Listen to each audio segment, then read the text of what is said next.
السلام علیکم ورحمۃ اللہ وبرکاتہ۔ نحمده ونصلی علی رسولہ الکریم، اما بعد فاعوذ باللہ من الشیطان الرجیم، بسم اللہ الرحمن الرحیم۔ رب اشرح لی صدری ویسر لی امری واحلل عقدۃ من لسانی یفقہوا قولی۔ سبق نمبر 210، آیت نمبر 33 سے 40 تک، لیسن نمبر 210، آیت نمبر 33 to 40۔ وَإِذَا مَسَّ النَّاسَ ضُرٌّ، وَإِذَا اور جب، مَسَّ چھو جاتا ہے، مس کرتا ہے، لگ جاتا ہے، الناس لوگوں کو، مشرکین مکہ کی طرف اشارہ ہے، لیکن اس کے بعد تمام لوگ جو اس صفت کے حامل ہوں اس میں شامل ہو جاتے ہیں، یعنی عام لوگ بھی۔ اور جب چھو جاتا ہے لوگوں کو ضرٌ کوئی نقصان، کوئی مصیبت، شدت، تکلیف، دکھ، دعو وہ پکارتے ہیں، ربہم اپنے رب کو۔ اور رب کون ہوتا ہے؟ جو خالق، مالک اور مدبر ہو۔ یہ تین صفات جس میں ہو وہ رب ہوتا ہے، خالق، مالک اور مدبر۔ اور مراد اس سے اللہ سبحانہ وتعالی ہے یہاں، کہ وہ پکارنے لگتے ہیں اپنے رب کو، یعنی بلا ارادہ، بغیر کسی کوشش کے، ان کے دل کے اندر سے خود بخود پکار اٹھنے لگتی ہے۔ منیبین رجوع کرتے ہوئے، لوٹتے ہوئے، الیہ اسی کی طرف، یعنی دوسروں کو چھوڑ کر وہ اسی کی طرف لوٹتے ہیں، پلٹتے ہیں۔ منیبین کس کی جمع ہے؟ منیب کی، اور منیب کا لفظ انابت سے ہے، اور روٹ کیا ہے؟ نوب۔ منیبین الیہ، ثم اذا پھر جب، اذاقہم وہ چکھاتا ہے ان کو، اذاق باب افعال ہے، ذوق اس کا روٹ ہے، ذال واو قاف، اور ذاق یذوق، ذوق کا کیا معنی ہوتا ہے؟ چکھنا۔ اور کسی چیز کو انسان کب چکھتا ہے؟ جب اس کو کھاتا ہے، یعنی اس کو منہ میں لیتا ہے۔ چکھنے کی حس کہاں ہے؟ ہاتھوں میں ہے، آنکھوں میں ہے، کانوں میں ہے، کہاں ہے؟ زبان پر ہے۔ اور جو چیز آپ منہ میں ڈال لیتے ہیں وہ کیا ہوتی ہے؟ اس کا واقع ہونا ثابت ہو جاتا ہے، تب چکھ پاتے۔ جب تک آپ اس کو منہ کے اندر نہ لیں تو چکھ نہیں پاتے۔ غور کے قابل ہے یہ لفظ کہ ذوق ہی کا لفظ کیوں آیا ہے؟ اصابہم بھی ہو سکتا تھا کہ انہیں پہنچتی ہے، لیکن کہا اذا اذاقہم چکھاتا ہے ان کو، یعنی واقعی وہ عطا کر دیتا ہے، ان کو دے دیتا ہے، منہ اپنی طرف سے، رحمتن رحمت۔ اور رحمت ہر نعمت کے لیے جو خاص اللہ کی طرف سے ہو دنیا میں وہ رحمت ہے، اور آخرت میں رحمت کا لفظ جنت کے لیے آتا ہے، لیکن یہاں پر دنیاوی رحمت جیسے بارش وغیرہ، یا مصیبت کے ٹلنے کے بعد کوئی نعمت کا ملنا، مصیبت سے خلاصی، خوشحالی۔ اذا جب، فریقن ایک گروہ، منہم ان میں سے، کن میں سے؟ الناس میں سے، کیا کرتے ہیں؟ بربہم اپنے رب کے ساتھ، یشرکون وہ شرک کرنے لگتے ہیں، اوروں کو شریک ٹھہرانے لگتے ہیں۔ بطور خاص اہل مکہ کے حال کا ذکر کیا جا رہا ہے، اور بطور عام تمام لوگوں کا جو ایسا کرتے ہوں۔ کیا کہ جب انہیں کوئی تکلیف آتی ہے تو وہ سب کو بھول کر صرف اور صرف اللہ کو پکارنے لگتے ہیں۔ کیوں؟ اس لیے کہ انہیں یقین ہوتا ہے کہ یہ تکلیف اس کے سوا کوئی دور نہیں کر سکتا۔ لیکن جب تکلیف دور ہوتی، دن بدلتے ہیں، مصیبت ٹل جاتی، تو لوگ اللہ کو بھول کر اوروں کو کریڈٹ دینے لگتے ہیں، اوروں کی تعریف کرنے لگتے ہیں، اسباب کو خدا کا درجہ دے دیتے ہیں۔ کیونکہ اللہ تعالیٰ کی مدد کس طرح آتی ہے؟ اسباب کے پردے میں آتی، تو وہ اسباب کو اہم سمجھنے لگتے ہیں، یا پھر اسباب کے بغیر بھی جیسے اہل مکہ بتوں وغیرہ کی پوجا کرتے اور ان کو ہی اپنا سفارشی سمجھتے، یا پھر اسی طرح کوئی بھی انسان یا کوئی بھی ایسی قوت یا طاقت جو بظاہر ان کے کام آئی اس کو ہی اصل چیز سمجھ لیتے ہیں، یعنی اللہ کو بھول کر دوسروں کی طرف مائل ہو جاتے ہیں، یا دوسروں کو اللہ پر فوقیت دینے لگتے ہیں۔ اب دیکھیے کہ ایسا کیوں ہوتا ہے کہ انسان کو جب تکلیف آتی ہے تو وہ سب کچھ بھول کے اللہ کو پکارنے لگتا ہے؟ اس کی وجہ یہ ہے کہ عام حالات میں انسان کو جب اللہ تعالیٰ نعمت دیتا ہے، مختلف طرح کی انسان کو جو بھی سہولتیں، نعمتیں، خوشیاں ملی ہوئی ہیں، تو وہ ان کو پا کر اپنے آپ کو بڑی چیز سمجھنے لگتا ہے، یا نہیں؟ ہر ملنے والی نعمت انسان کو عام طور پر اگر وہ خدا فراموش ہو تو کیا بنا دیتی ہے؟ متکبر. تو وہ ایک اپنے اوپر خول چڑھا لیتا ہے، اپنے آپ کو بڑی چیز بنا کے پیش کرتا ہے اور بڑا بنتا ہے، اور ایک تصنع ہوتا ہے سرکشی اور تکبر کا، جس کی وجہ سے انسان اللہ کے آگے جھکتا نہیں. لیکن جو ہی انسان کو کوئی چوٹ لگتی ہے، کوئی تکلیف آتی ہے، تو وہ مصنوعی پردہ پھٹ جاتا ہے.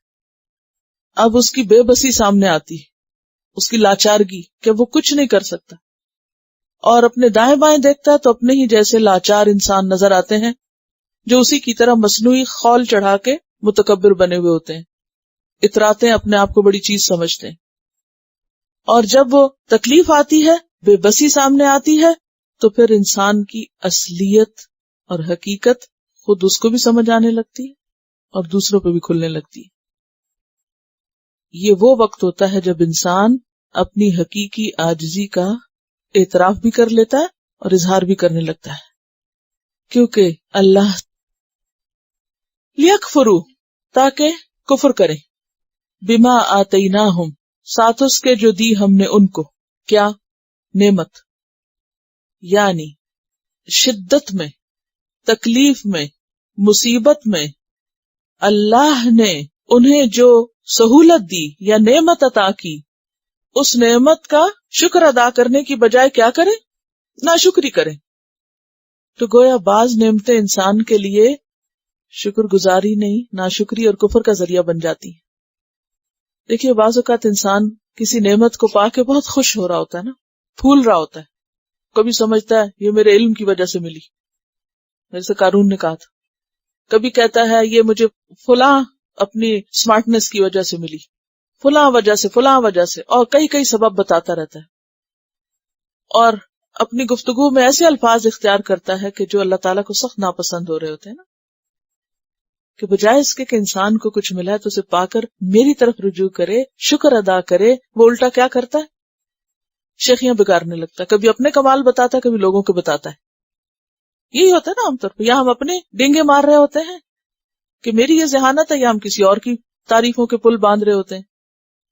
تو جو اصل کرنے والا ہے اس کو تو بالکل ہی فراموش کیے ہوئے ہوتے ہیں.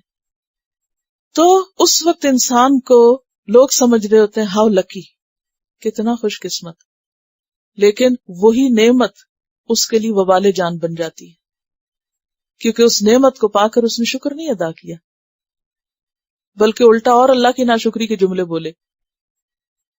لیکفروا بما آتیناہم، اور لام جو ہے لام عاقبت کا ہے، یعنی نتیجتاً، انجام کار کے طور پر کیا ہوتا ہے کہ وہ کفر کرتا ہے یا کفر کر لیتا ہے اس چیز کے ذریعے جو ہم نے اس کو عطا کی ہوتی ہے. حالانکہ شکر گزار بندہ بہت اجر پاتا ہے، اور شکر گزاری کیا ہے کہ جس نے نعمت دی اس کا اعتراف کہ اس نے دی ہے. شکر کیا ہے؟ اعتراف نعمت ہے کہ اس نے دی ہے، مجھے اس کے فضل سے ملی ہے. اب آپ دیکھیے کہ ایک حدیث میں جیسے آتا ہے نا کہ الطائم الشاکر کالصائم الصابر، مانا ہے کہ کھانے والا شکر گزار، یعنی کھا کے شکر گزاری کرنے والا اجر میں ایسا ہی ہے جیسے صبر کرنے والا روزہ دار. یعنی جیسے صابر روزہ دار کو اجر ملتا ہے، ایسے ہی کھا کر شکر ادا کرنے والے کو ملتا ہے، کیونکہ اس نے نعمت پا کر اللہ کو یاد رکھا، اور اس نے محروم ہو کر یا استعمال نہ کر کے واویلا نہیں کیا، بلکہ اللہ کی رضا پہ راضی رہا کہ ہاں اگر روزہ اس کا نام ہے کہ میں شام تک کچھ نہ کھاؤں تو میں نہیں کھا رہا. تو یہ کیا ہوا؟ صبر ہو گیا. تو دونوں نے کیا کیا؟ دراصل اللہ ہی کو یاد رکھا اور اللہ ہی کی حدود کی پابندی کی. تو یہ دونوں چیزیں اجر میں برابر ہو گئی. حضرت سلیمان علیہ السلام نے کیا کہا تھا؟ لیبلونی ااشکر ام اکفر، کہ وہ میرا امتحان لے رہا ہے. نعمت بھی امتحان ہے اور چیز کا آنا بھی امتحان، جانا بھی. نعمت کا ملنا کس طرح امتحان ہے کہ پا کر ہمارا رویہ کیا ہوتا ہے. لیکن افسوس کہ اکثر لوگوں کا رویہ نعمت پا کر کیا ہوتا ہے کہ پھر نہ وہ بندوں کو خاطر ملاتے ہیں اور نہ وہ اللہ کو خاطر ملاتے ہیں. دونوں کے حقوق تلفی کرتے ہیں. ہونا کیا چاہیے؟ نعمت ملے سب سے پہلے بندہ اللہ کا شکر گزار ہو، اور اس کے بعد جس ذریعے یا سبب سے ملے اس کا بھی شکر گزار ہو جائے. من لم یشکر الناس لم یشکر اللہ. جو بندوں کا شکر گزار نہیں ہوتا وہ اللہ کا بھی نہیں ہوتا. اگر کسی بندے نے ہماری کوئی مدد کی ہے یا ہماری مشکل میں کام آیا ہے تو ہم اس کے بھی احسان مند ہوں، اس کا بھی شکر ادا کریں، اس کے لیے دعا کریں، اس کے لیے جو بھی کر سکتے ہیں کریں. تو یہ کیا ہے؟ یہ بھی شکر گزاری. اس کی تو اجازت ہے کہ کوئی ہمارے ساتھ خیر کرے یا کسی کے ذریعے ہمیں کوئی بھلائی ملے تو ہم کیا کریں؟ اس کے احسان مند ہوں، اس کے احسان کو مانیں، اعتراف کریں کہ یہ ہمارا محسن ہے. کسی کو محسن ماننا شرک نہیں ہے، لیکن اللہ کو بھول کر اسی کو سب کچھ مان لینا یہ غلط ہے. لِيَكْفُرُوا بِمَا آتَيْنَاهُمْ فَتَمَتَّعُوا. سخت ڈانٹ ہے، کر لو مزے. فَتَمَتَّعُوا، کتنے دن کرو گے مزے اس رحمت کو اور اس نعمت کو پا کر. فَسَوْفَ تَعْلَمُونَ، پس ان قریب تم جان لو گے، تمہیں پتہ چل جائے گا. ام انزلنا علیہم سلطانا، ام یا، یہ حمزہ انکار کا ہے. انزلنا، نازل کی ہم نے، علیہم ان پر، سلطانن کوئی دلیل، فہوا پس وہ دلیل، یتکلم بولتی ہے، کلام کرتی، بما کانو ساتھ اس کے جو تھے وہ، بہی ساتھ اس کے، یشرکون شریک ٹھہراتے یا شرک کرتے. یعنی ہم نے تو کوئی ایسی دلیل نہیں نازل کی جو ان کے شرک کے حق میں ان کو مدد دے. خلاصہ یہ ہے اللہ تعالیٰ جس بات کا انکار کرنا چاہ رہے اس کو سوال کے انداز میں پوچھ لیں. بعض اوقات ہم کہتے کیا میں نے ایسے کیا تھا، تو اس سے مراد کیا ہوتی؟ میں نے نہیں کیا تھا یہ. تو یہ سوال میں انکار کا انداز ہے. ام انزلنا علیہم، کیا ان مشرکوں پہ ہم نے نازل کی ہے، سلطانن کوئی دلیل. سلطانن کا لفظ جو سین لام توئے سے ہے، سلطہ مسلط ہونا بھی اسی سے، تسلط. اور سلطان کہتے ہیں دلیل کو، برہان، حجت، سند، زور، طاقت. اور سلطان حاکم کو بھی کہتے ہیں. سلطہ میں بیسیکلی کیا چیز ہے؟ قوت اور زور، دوسرے کے اوپر حاوی ہونا. مسلط ہونا کیا ہوتا ہے؟ مسلط ہونا کسی پہ چھا جانا، ٹھیک ہے نا، یہ اس کی اوریجن ہے. سلطان کو سلطان کیوں کہتے ہیں؟ کیونکہ وہ بھی عوام پر حاوی ہوتا ہے، جو چاہے کرتا ہے ان کے ساتھ. اچھا، دلیل کو سلطان کیوں کہا گیا؟ کیونکہ دلیل ایک طاقت ہے. دلیل کیا ہے؟ طاقت.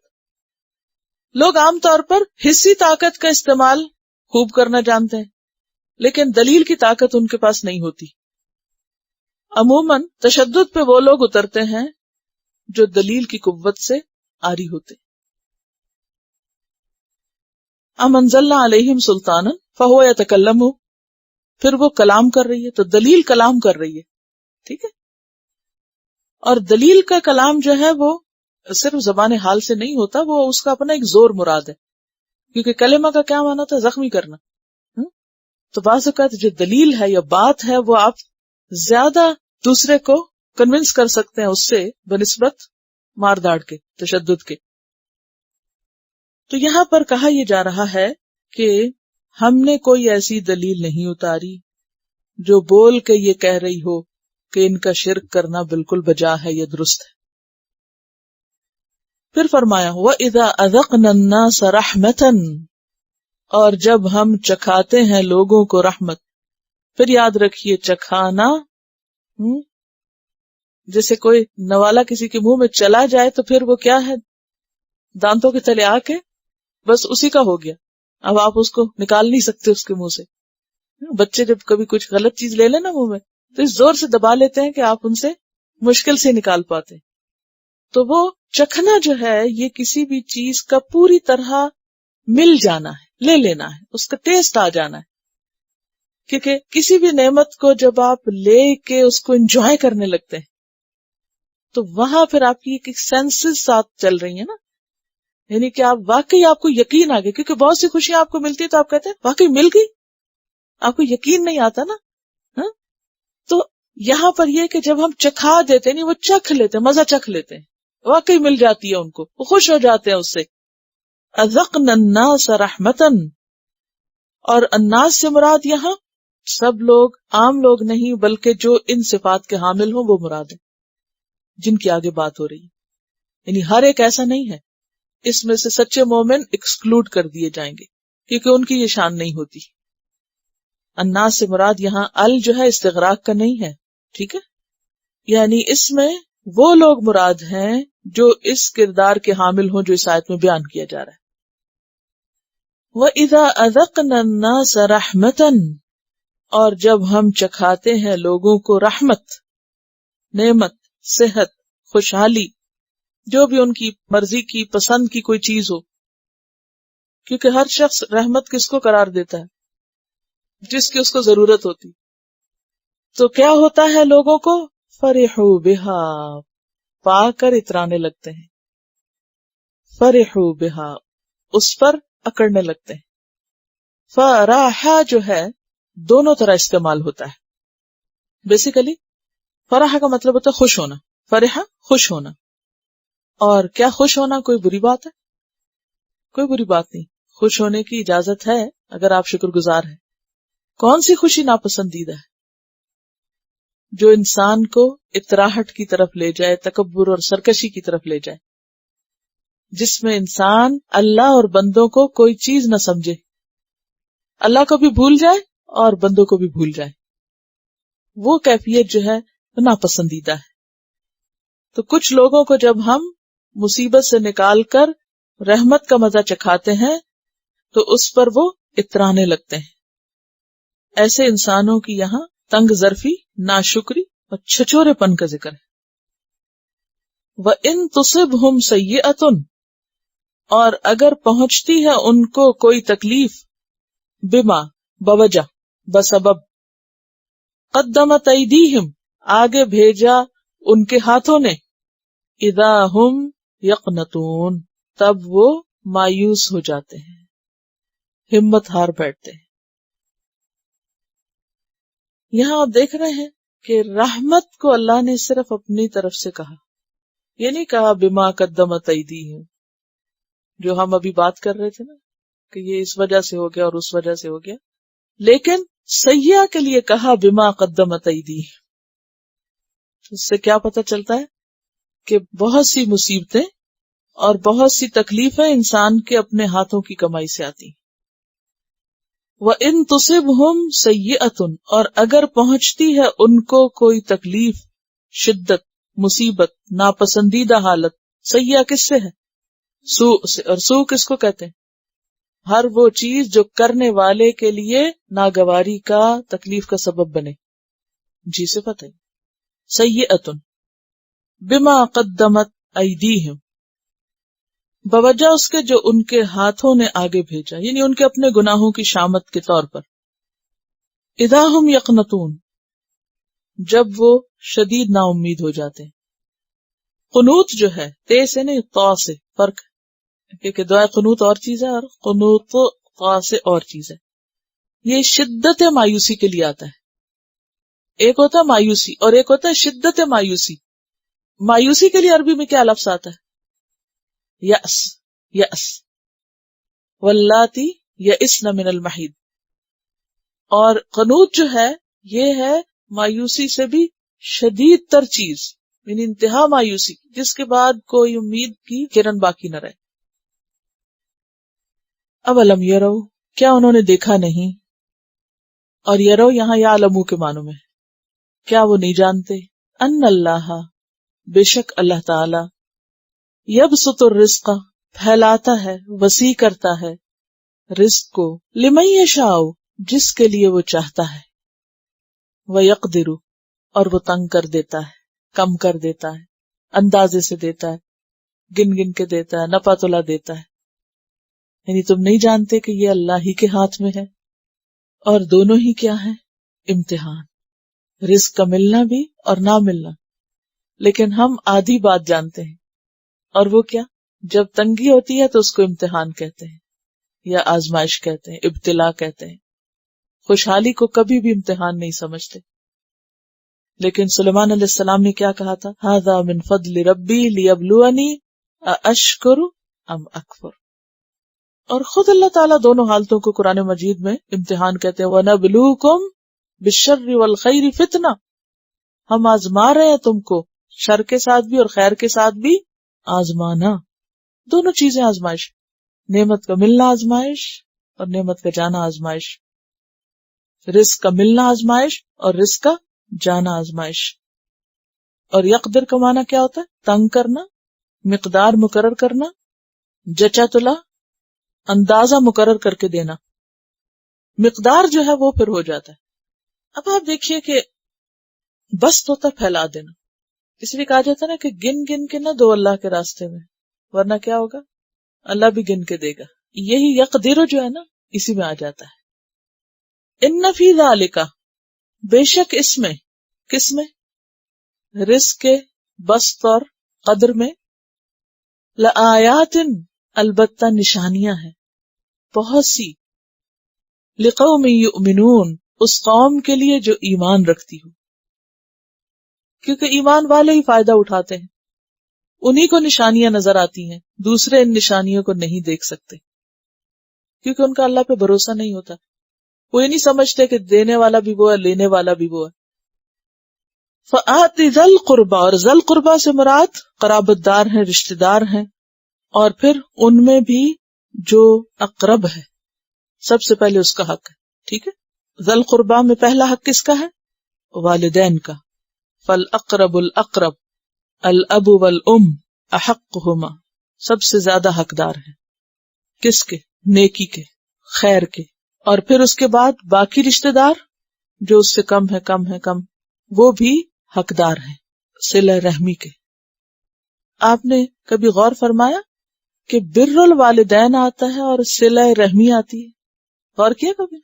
بر الوالدین آتا ہے. کسی نے لفظ بر الوالدین پڑھا؟ اصل میں عربی کتابیں نہیں آپ پڑھتے، تو اس میں یہ ہے کہ والدین کے ساتھ احسان کے لیے جو ٹرم اسلام میں استعمال ہوتی ہے بر الوالدین ہوتی ہے. اور بر کس کو کہتے ہیں؟ خیر کثیر کو. خیر کثیر. اور رشتہ داروں کے ساتھ اچھا سلوک کرنے کے لیے کیا ٹرم آتی ہے؟ صلہ رحمی. صلہ کا مطلب ہوتا ہے جوڑ کے رکھنا، بنا کے رکھنا. لیکن والدین کے لیے کیا آتا ہے؟ بر الوالدین. کثرت کے ساتھ احسان کے لیے، جیسے وہ بالوالدین احسانہ کا لفظ آتا ہے. تو اس لیے فآت ذی القربى حقہ، اس میں سب قرابت دار ایک سٹیج اور ایک درجے پر نہیں ہے. اس میں سب سے قریب تر اور پھر اس کے بعد کم سے کم دور تک.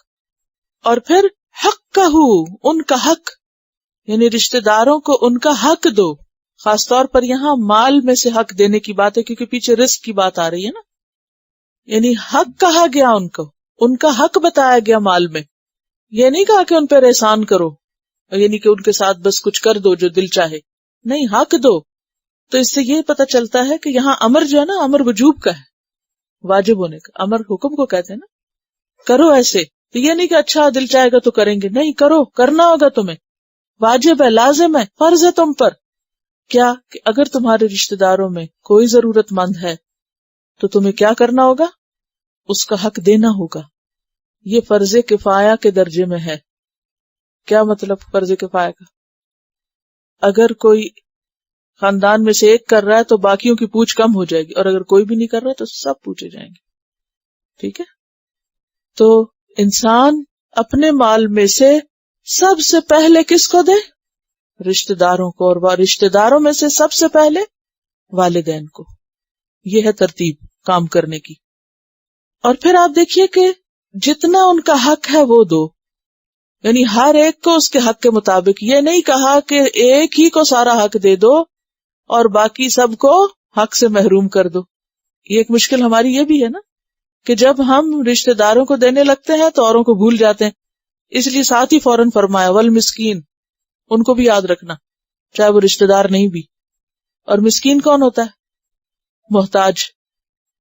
کبھی کبھی مسکین اور فقیر دونوں آتے ہیں تو اس میں پھر فرق ہوتا ہے، اور اگر خالی مسکین آئے تو فقیر اس میں شامل ہوتا ہے، اور اگر خالی فقیر آئے تو مسکین اسی میں شامل ہوتا ہے. ٹھیک ہے؟ اور دونوں کا فرق میں پیچھے بتا چکی سورۃ توبہ میں جہاں زکوٰۃ کے مستحقین کی بات تھی. والمسکین، اور مسکین کو بھی اس کا حق دو، محتاج کو بھی. اور مسکین کون ہوتا ہے؟ جس کے پاس ضروریات پوری کرنے کے لیے مال نہیں ہوتا، جو اپنی حاجات پوری نہ کر سکے. کھانا ہے تو کپڑا نہیں، کپڑا ہے تو رہنے کو جگہ نہیں، رہنے کو ہے تو بیماری کے لیے علاج کے پیسے نہیں. یعنی اس کی جو بنیادی انسانی ضروریات ہیں. بنیادی انسانی ضروریات کیا ہیں؟ بیسک نیسیسٹیز کیا ہیں؟ روٹی، کپڑا اور مکان. اور اس میں پھر اگر بیمار ہو تو علاج شامل ہو جاتا ہے. ان مدات میں خاص طور پر دینا. والمسکین وابن السبیل، اور وابن السبیل میں مسافر شامل ہے، اور بعض مفسرین مہمان کو بھی اسی میں شامل کرتے ہیں، کیونکہ مہمان بھی کیا ہوتا ہے؟ مسافر ہوتا ہے. وابن السبیل ہی ہوتا ہے وہ بھی. مہمان ہوتا ہی وہ ہے جس کا اپنا گھر وہاں نہ ہو. اقربا میں رشتہ دار آئیں گے اور باقی مہمان وغیرہ اس میں آ جائیں گے ابن السبیل میں. ذالک خیر، یہ بہتر ہے. کیا؟ دینا. دینا اچھا ہے. کس کے لیے اچھا ہے؟ للذین، ان لوگوں کے حق میں، یریدون وجہ اللہ، جو چاہتے ہیں اللہ کا چہرہ. ہمیں نہیں معلوم وہ کیسا ہے، لیکن وہ ہے. اس پہ ہمارا ایمان ہے کہ اللہ کا چہرہ بھی ہے. جو اللہ کا چہرہ یعنی اللہ کا دیدار چاہتے ہیں. ٹھیک ہے؟ جو کیا چاہتے ہیں؟ اللہ کو دیکھنا چاہتے ہیں. اپنے آپ سے پوچھیں، کیا میں واقعی دیکھنا چاہتی ہوں؟ اور اگر دیکھنا چاہتی ہوں تو مجھے اپنے مال میں سے خرچ کرنا ہوگا. اس کے بغیر اللہ کا دیدار نہیں ہو سکتا. اور رشتہ داروں کو دینا ہوگا، اور مسکینوں کو اور مسافروں پہ خرچ کرنا ہوگا. یہ ان لوگوں کے لیے بہتر ہے جو اللہ کا دیدار کرنا چاہتے ہیں. اور آپ کو معلوم ہے کہ ساری جنت کی ہر نعمت ملنے کے بعد بھی جب انسان کو اللہ کا دیدار نصیب ہوگا تو ہر نعمت حقیر ہو جائے گی اس کے سامنے. بندہ مومن کے لیے سب سے بڑی خوشی اللہ کا دیدار ہے. اور اللہ تعالیٰ کو مومن اسی طرح دیکھیں گے جیسے آپ صلی اللہ علیہ وسلم نے 14ویں رات کے چاند کی مثال دے کے فرمایا کہ جیسے تم اس کو دیکھتے اور دیکھنے میں کوئی بادل آڑے نہیں آتا، کچھ نہیں، وہ سامنے، ایسے ہی اللہ تعالیٰ کو دیکھو گے تم. تو جو اس بات کا شوق رکھتے ہوں ان کو پھر یہ کام کرنے پڑیں گے. کوئی مشابہت نہیں، بغیر کسی تشبیہ کے مجھے ایسی خیال آ رہا تھا کہ شوہر جب اپنی بیوی کا چہرہ دیکھتا ہے تو ہمارے یہاں ایک رسم ہے نا منہ دکھائی کی، جلوہ بھی کہتے ہیں اس کو. تو میں سوچ رہی تھی کہ وہ کیا مناسبت ہے نا، آگے ہدیے گفٹ وغیرہ کی بات ہوگی تو مختلف مقامات پر انسان منہ دکھائی یا گفٹ دیتا ہے تو اس کی کیا مناسبت ہے اس وقت. تو میں سوچتی ہوں کہ اگر ایک انسان کا چہرہ دیکھنے کے لیے آپ کو منہ دکھائی دینی ہے تو اللہ کی ذات اتنا بڑا جلوہ دیکھنے کے لیے انسان کچھ بھی خرچ نہ کرے، کچھ بھی نہ دے. ذالک خیر للذین یریدون وجہ اللہ، یہ بہتر ہے ان لوگوں کے لیے جو اپنے رب کا چہرہ چاہتے ہیں، اپنے رب کو دیکھنا چاہتے ہیں. یریدون وجہ اللہ وَأُولَئِكَ هُمُ الْمُفْلِحُونَ، اور یہی لوگ دراصل فلاح پانے والے ہیں. پھر فرمایا وَمَا آتَيْتُم مِّن رِّبًا، اور جو بھی تم دیتے ہو. آتَيْتُم أَعْطَيْتُم ہے اصل میں، عطا کے معنوں میں. جو بھی تم دیتے ہو، عطا کرتے ہو، کسی کو عنایت کرتے ہو. مِّن رِّبًا، ربا میں سے. ربا کا لفظی معنی ہوتا ہے بڑھنا چڑھنا، بڑھنا، زیادہ ہونا. ربوہ کہتے ہیں بلند جگہ کو، ٹیلا کو. اور یہاں مراد ہے اس سے مال کا بڑھنا. سود کو بھی ربا کہا جاتا ہے کیونکہ اس میں بھی بظاہر مال زیادہ ہوتا نظر آتا ہے. اور ربا کا ایک معنی ہدیہ بھی ہوتا ہے، تحفہ. وما آتیتم من ربا، چونکہ مکی صورت ہے لہذا ربا سے متعلق یہاں کوئی حکم نہیں دیا جا رہا، کیونکہ ربا سے متعلق احکامات کئی درجوں میں نازل ہوئے ہیں، کئی سٹیجز میں، کیونکہ مختلف آیات قرآن پاک کی یہ بتاتی ہیں کہ ربا کن کن سٹیجز پہ نہیں آہستہ آہستہ حرام ہوا. کیونکہ مکی صورت اور مکہ میں ربا موجود تھا، تو یہ سب سے پہلی آیت ہے جو ربا کی ناپسندیدگی پر دلیل ہے. ربا کو میں دو طرح سے ایکسپلین کروں گی، ایک سود کے معنوں میں اور دوسرے تحفے کے معنوں میں، کیونکہ تحفہ بھی کسی کا مال بڑھاتا ہے اور ربا بھی مال میں اضافے کا سبب ہوتا ہے. تو ربا کا لفظی معنی کیا ہے؟ بڑھنا چڑھنا، زیادہ ہونا. ٹھیک ہے.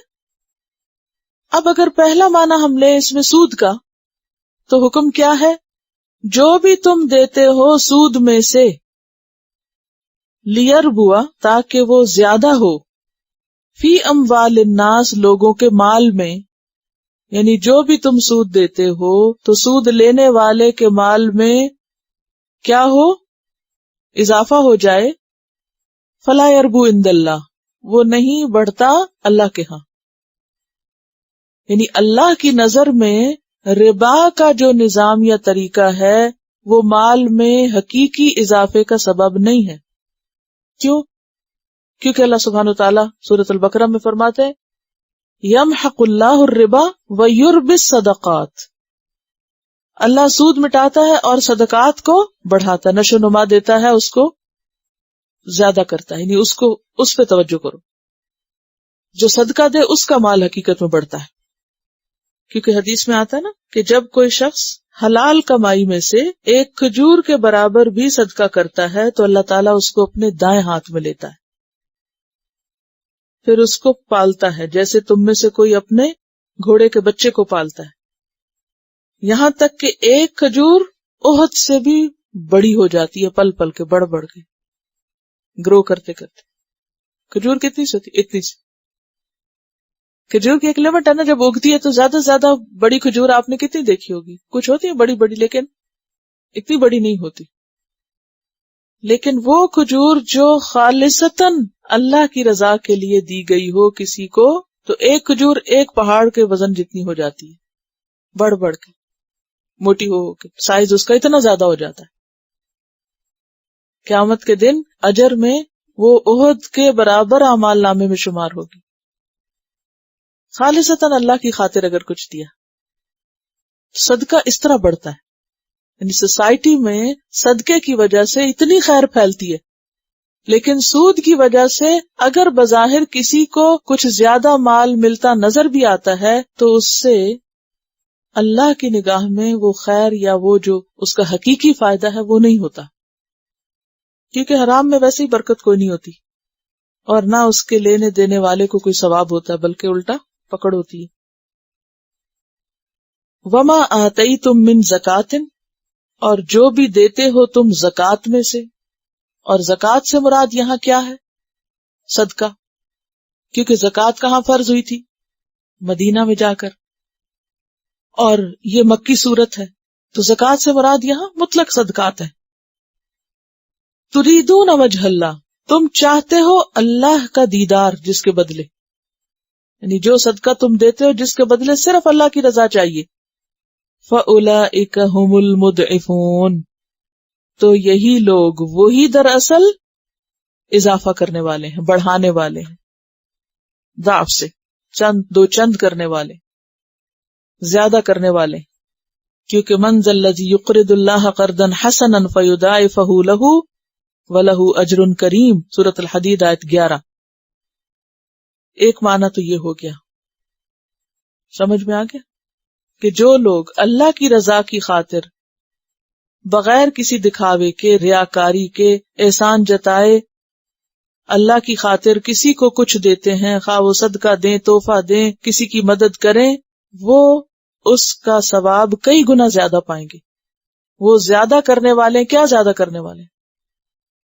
اولئک ھم المضعفون، اجر زیادہ کرنے والے ہیں، ثواب زیادہ کرنے والے ہیں، کئی گنا بڑھانے والے ہیں. ٹھیک ہے. ایک اور بات یاد رکھیے کہ وجہ اللہ سے مراد، جیسا کہ اللہ کی ذات ہے تو دیتے وقت جس کو آپ دے رہے ہیں اس کو نہ دیکھیں، اس کے منہ کی خاطر نہ دیں، کیونکہ ہم بعض اوقات یہ دیکھ کے دیتے ہیں کہ کس کو دے رہے ہیں یا نہیں، اس کو بھول جائیں جس کو دے رہے ہیں، اس کو یاد رکھیں جس کی خاطر دے رہے ہیں، پھر اس کا لطف آپ دیکھیں۔ ایک یہ ہے کہ اللہ کی خاطر دینا، دوسرا ہے غیر اللہ کی خاطر دینا، تیسرا ہے کسی کی بھی خاطر نہ دینا۔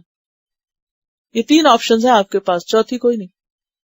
کیا کیا؟ اللہ کی خاطر دینا، غیر اللہ کی خاطر دینا، کسی کی بھی خاطر نہ دینا، نہ اللہ کی نہ غیر اللہ کی۔ مزہ کس میں؟ کئی لوگ بہت زیادہ ہی پاک باز بنتے، وہ کہتے ہیں ہم نہ تو نیکی چاہتے ہیں، نہ اللہ کی رضا چاہتے ہیں اور نہ ہی بندوں کی چاہتے ہیں، بس سیلف لیسلی ہم تو کرتے ہیں for the sake of good. اس میں کیا مزہ ہے؟ کوئی لطف نہیں اس میں۔ اور ایک ہے کہ آپ کسی اور کی شہرت کے لیے اور کسی کو دکھاوے کے لیے دیں، اور ایک صرف اللہ کی رضا کے لیے۔ اصل اجر اور ثواب اس کا ہے جو اللہ کی خاطر دیتا ہے۔ اور اس طرح کی باتیں بھی نہیں کرنی چاہیے کہ نہیں ہمارے ذہن میں کوئی ثواب عذاب کا کوئی نہیں ہوتا، بس ہم کر رہے ہیں جو کر رہے ہیں۔ نہیں، دس از رانگ، ہونا چاہیے، کیونکہ اللہ تعالیٰ نے کیا کہا؟ تریدون وجہ اللہ، تمہیں چاہیے اللہ کا چہرہ، چاہیے اللہ کی ذات، اللہ کی رضا، وہ سامنے رکھو۔ کیوں؟ وائی؟ اس لیے کہ جب وہ رکھو گے تو کام بہت زیادہ خوبصورت ہوگا۔ جب آپ ایک بے دلی سے نہ اس کا چاہیے نہ اس کا چاہیے بس کر رہے ہیں، اس کام میں کیا خوبصورتی ہوگی؟ اور ایک یہ کہ آپ لوگوں کے لیے کر رہے ہیں تو لوگ جتنے ہوں گے بس اسی لیول کا کریں گے، اور ایک یہ کہ اللہ کے لیے کر رہے ہیں تو پھر اس کام کے حسن اور اس کام کی خوبی اور اس کام کی بھلائی کا کیا ٹھکانا کہ جو اتنے بڑے رب کی ذات کے لیے ہو، اس کی خوشی کے لیے ہو، وہ سامنے ہو، تو انسان سکون بھی پاتا ہے، اس کام کی کوالٹی بھی بہتر ہوتی ہے اور اس کا اجر بھی بہترین ہوتا ہے، اس میں خیر ہی خیر ہے۔ لہذا دوسرا معنی اس آیت کا کیا ہے؟ ربا سے مراد ہدیہ یا تحفہ ہے، کہ جو بھی تم دیتے ہو ہدیہ تحفہ کسی کو تاکہ اس کے مال میں بڑھ جائے۔ ہدیہ تحفہ کب دیا جاتا ہے؟ مثلا کسی کے بچے کی شادی ہے، مثلا یا کوئی بچہ پیدا ہوا ہے، یا پھر کوئی اور خوشی کا موقع ہے، کوئی پاس ہوا ہے، کوئی کامیاب ہوا ہے، وغیرہ وغیرہ، جو بھی خوشی کے مواقع، کوئی عید کا موقع ہے، تو عموماً کیا کیا جاتا ہے؟ کوئی تحفہ دے دیا جاتا ہے۔ اور بعض اوقات تو صرف نیت کیا ہوتی ہے تحفے کی شکل میں؟ دوسرے کی مدد، دوسرے کی مدد۔ اچھا، اس میں کیا ہوتا ہے کہ اس کے پاس اتنا ہو جائے، عام طور پہ شادیوں میں جیسے لوگ پیسے جمع کرتے رہتے ہیں نا، وہ جو لینے دینے کے ہوتے ہیں، وہ لکھتے لکھاتے بھی رہتے ہیں، معلوم نہیں کیا کیا، اس کے پیچھے بھی کیا ہوتا ہے کہ ایک برادری پوری جو ہے وہ مل جل کے کنٹریبیوٹ کر رہی ہوتی ہے تحفے کے نام پر، اور ہر جگہ کے اپنے اپنے طور طریقے، رسم و رواج ہیں۔ اگر اس کے پیچھے نیت خالص نہیں اور صرف برادری کے دکھاوے کے لیے کہ ناک کٹ جائے گی، برادری کہے گی دیا کیا تم نے، فرمایا کہ اس کا لوگوں کو کوئی فائدہ نہیں ہوتا۔ فلا یربو عند اللہ، اللہ کے ہاں کچھ بھی نہیں ملتا اس پر، اور جس کو دیا جاتا ہے وہ بھی ایک مصیبت کے مارے لے کے بس یہی سوچتا ہے کہ اب قرضہ کس وقت چکاؤں، اس کی بھی حقیقی مدد نہیں ہوتی۔ دیکھیں نا، جب آپ لے رہے ہیں اور آپ کے سینے پہ پتھر رکھا ہوا ہے کہ اب آپ نے اس کو واپس کرنا ہے اور اسی جتنا کرنا ہے اور اس سے زیادہ کرنا ہے، تو پھر وہ کیا ہے؟ وہ نہیں بڑھتا، وہ کسی کو فائدہ نہیں دیتا۔ اصل کرنے کا کام کیا ہے؟ اللہ کی رضا کے لیے کرو۔ اور زکوٰۃ، صدقہ یا مدد کو یہاں یا تحفہ جو بھی ہے اس کو زکوٰۃ کیوں کہا گیا؟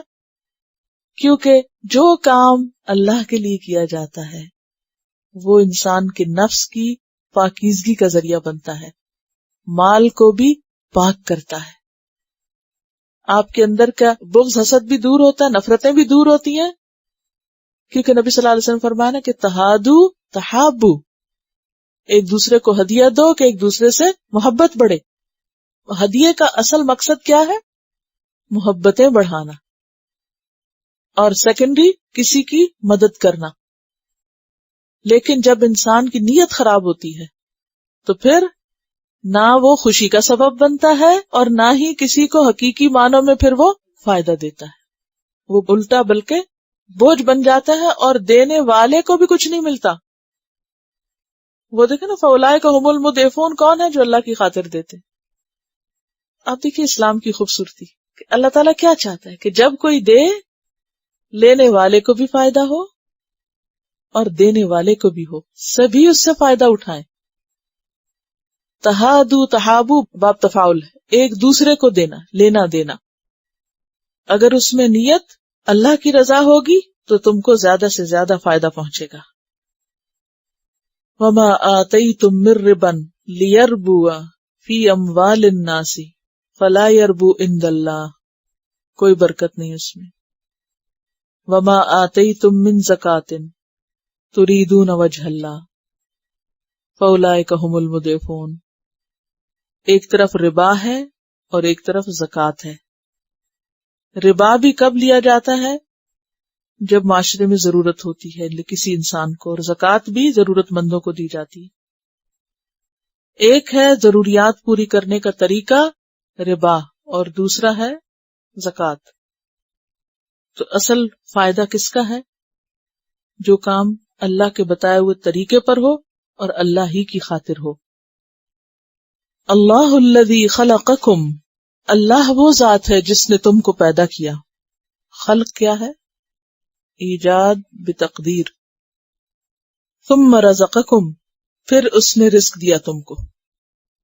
ثم یمیتکم، پھر وہ موت دے گا تم کو. پہلے پیدا کیا، پھر رزق دیا، پھر موت دے گا. 3 چیزیں ہوگی. ثم یحییکم، پھر زندہ کرے گا تم کو. موت کیا ہے؟ موت کس کا نام؟ روح کا جسم سے مکمل طور پہ الگ ہونا، مکمل طور پر جسم سے الگ ہونا، اس کو موت کہتے ہیں. اور اگر مکمل طور پر الگ نہ ہو، کومے میں ہو انسان، یا چاہے اس کے صرف دل کی دھڑکن ہی باقی اور باقی جسم ڈیڈ ہو چکا، تو موت نہیں ہوتی. اسی لیے ٹرانسپلانٹ میں ہارٹ نہیں دیا جا سکتا، کیونکہ ہارٹ دینے کا مطلب یہ کہ وہ شخص خود زندگی سے ہاتھ دھو بیٹھے. تو موت کہتے ہیں مکمل طور پر جسم سے روح کا الگ ہو جانا، ڈیڈ ہونا. ٹھیک ہے. ثم یمیتکم، کیونکہ نیند بھی تو موت کی بہن ہے نا، اس میں بھی روح الگ ہوتی ہے لیکن مکمل نہیں ہوتی.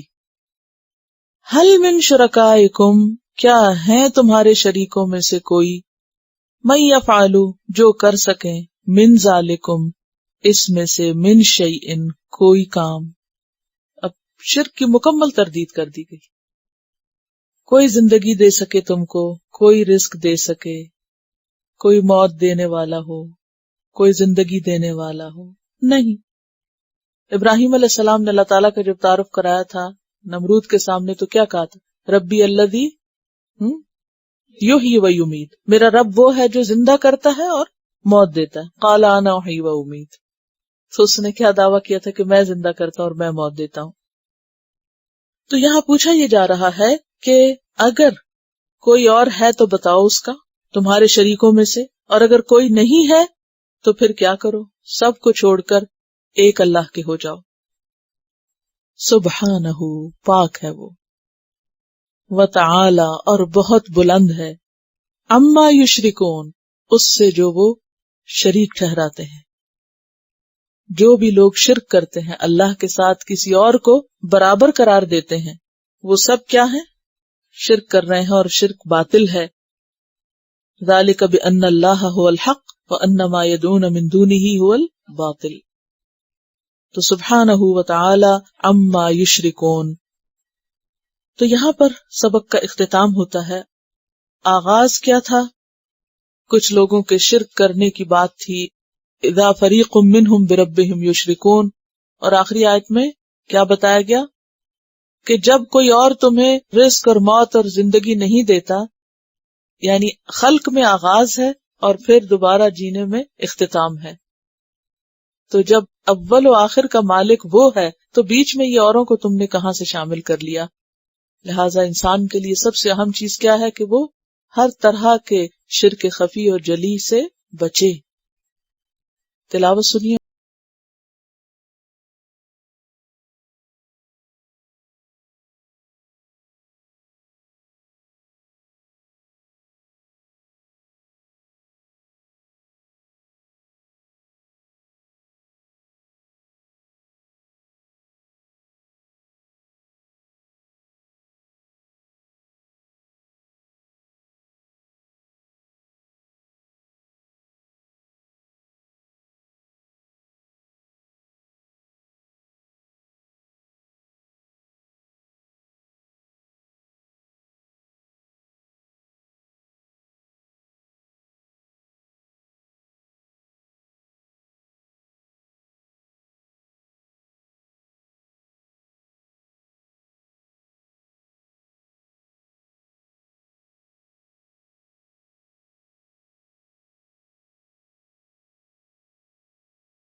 السلام علیکم ورحمۃ اللہ وبرکاتہ. Quran vocabulary 100%. The best application to understand Quran. Study with flashcards. Word list. Learn 25% of Quran vocabulary in 7 days. Multiple MCQs to practice and test vocabulary. Single choice. Multiple choice. True, false. Bookmark difficult words. Study wrongly answer words. Test your skills. 12 essential grammar lessons at Learn Quranic Grammar. You can select number of word to study from bookmarks. Select number of times wrongly answered words for study. Test your skills with multiple choice flashcard, true, false, matching words and single choice MCQs. Grammar lessons are available in PDF format. Native Quranic and Urdu fonts. Available at Google Play and Apple App Stores. Download it today to contribute in the Islamic Apps Development Project. Quran vocabulary 100% in Urdu. Visit smartappsweb.com.